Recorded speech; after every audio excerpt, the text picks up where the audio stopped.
రాజన్న సిరిసిల్ల జిల్లా పోలీసులు అఘోరికి బ్రేకులు వేశారు.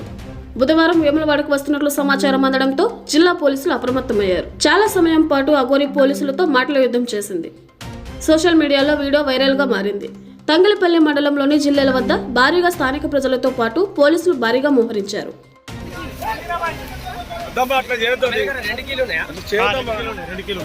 ఎందుకు ఇంతమంది ఉండగా అట్లా చేయొద్దమ్మా.